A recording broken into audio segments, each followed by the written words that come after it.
Joining us is Professor Johan Giesecke, one of the world's most senior epidemiologists. He's an advisor to the Swedish government. Indeed, he was Sweden's chief epidemiologist, and he appointed the current bloke who's doing the job. He was also the first, as Rita said, chief scientist of the European Centre for Disease Prevention and Control. And I'm delighted he's going to tell us exactly what he thinks with classic Swedish bluntness. Welcome to Outsiders, Professor Johan Giesecke. Thank you very much. Great to have you here. So let's kick nice to be there. Let's kick it off. You've been a strong critic of the idea of lockdowns. Sweden has avoided the sort of lockdowns that we're seeing here in Australia. Tell us your thoughts. Are lockdowns the correct way to go? You introduced me by saying that I would say that you got it all wrong. I don't think you got it all wrong, but you painted yourself into a corner, and I'm watching with interest how you and 100 other countries will climb out of the lockdown. Because I don't think any government that I know gave a minute's thought about how they would get out of the different lockdowns that are installed. Take a school closure, for example. If you close the schools, when are you going to open them? What's the criteria? I don't think anyone thought about that when the closure was decided on. Anyway, so Sweden doesn't have such a strict lockdown. There are a few things that are forbidden. The crowd can't be more than 50 people. At restaurants that are mostly open, there should be 5 feet or 1.5 meters between the tables. You have to sit down and eat. There are a few things like that, but rather mild things. And very few laws and ordinances passed. You can go out without being stopped by the police and fined or threatened with prison. And mostly, you talked about trust. I was listening the last 10 minutes of the previous. We trust the people. People are not stupid. That's sort of the basic line of the Swedish. If you tell people what's good for them and what's good for their neighbors and other people, they do that. If you take a restriction that's sensitive and sensible, sensible and understandable, people will follow it. Rita. Now, Johan, you said that you think the results are going to be similar across most countries, regardless of the approach they've taken. Can you take us through that? Seeing is a tsunami of a rather mild infection spreading around the globe. And I think there's very little chance to stop it by any measure we take. Most people will become infected by this, and most people won't even notice. We have data now from Sweden that shows that between 98 and 99% of the cases have had a very mild infection or didn't even realize they were infected. Wow. So we have this spread of this mild disease around the globe, and most of it is happening where we don't see it. It's among people that don't get very sick, spread it to someone else who doesn't get very sick. And what we're looking at is a thin layer at the top of people who do develop disease, an even thinner layer of people that go into intensive care, and an even thinner layer of people who die. But the real outbreak is happening where we don't see it. James. So if I'm taking it correctly, Professor, you're saying that at some point pretty much everybody is going to get this disease to some degree or another. Now, here in Australia, we've done an incredibly good job suppressing it.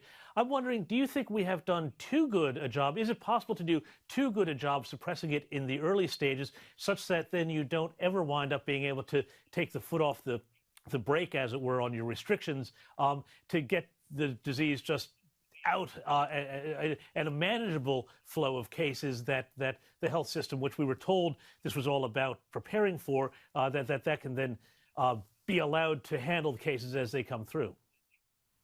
Yes, I mean, that is one point, to flatten the curve a bit so that healthcare isn't overused or anyway.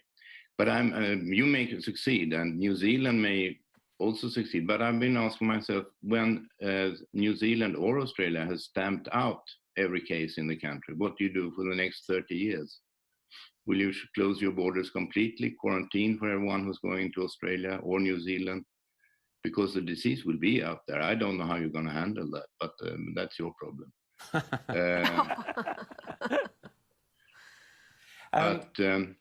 Yes. Sorry, you've said that you think that as in most countries, regardless of the measures we take. So, for example, Taiwan has been very successful. Other countries like Italy have been disaster cases. But you think that at the end of the day, they're all pretty much going to end up with the same fatalities, the same results, the same deaths, regardless of what measures they took. Explain that. Basically, I think that's the same. Because, like I said, the real epidemic is invisible, and it's going on all the time around us. The other thing with the lockdown is when you open it, you will have more cases. So the countries who pride themselves in having few deaths now will get these deaths when they start lifting the lockdown. Tell us briefly about the Imperial College results that sparked this worldwide panic. You believe they were flawed. These were the initial results that were coming out and the modelling that was saying, oh, millions are going to die. Here it was 150,000 are going to die. You thought that was flawed. Tell us why.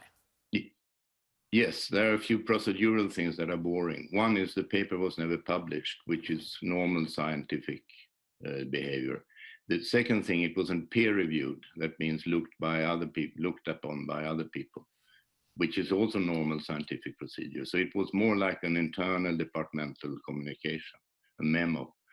And then the big mistake that the Imperial Group was underestimating the number or the proportion of very mild cases that would never be detected. That's the main thing with that prediction. And it's fascinating how it changed the policy of the world. I mean, the United Kingdom made a U-turn overnight after the publication of the paper, which is fascinating in a way. So yes, there are several other mistakes with the paper, but that gets very technical if you get into that. Rita. Now, you mentioned that the overwhelming majority of people who get this disease have no symptoms or very minimal symptoms. Do we even know the real fatality rate of coronavirus? And what is it?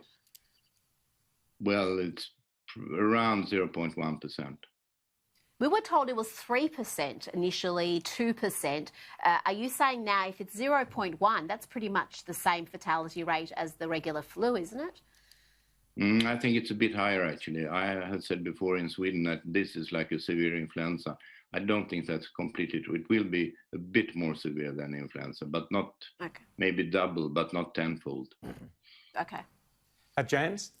I just want to ask, with all of the healthcare systems then focusing on flattening the curve and being prepared for these waves of infection, which aren't necessarily coming because of the very restrictive measures, overall, are we going to see more people dying from, we talked a little bit about this before on the show, of cancers, heart attacks, things like that, simply because they're too scared to go to the hospital because they think they won't get treated? Is there going to be other deaths that are going to be caused by our overweening focus just on this one particular disease? Could well be. The emergency rooms here in Stockholm have about 50% of the usual number of patients coming in. And one reason is probably that people are scared of contracting the disease when they go into hospital. And another is that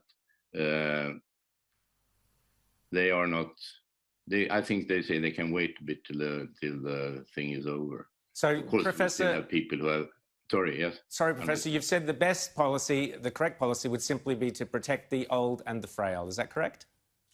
Yes, and that's the Swedish.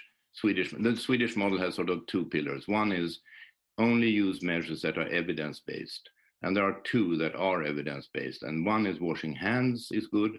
We've known that for 150 years, since Semmelweis in Austria a long time ago. The other is social distancing. If you don't get too close to other people, they won't infect you.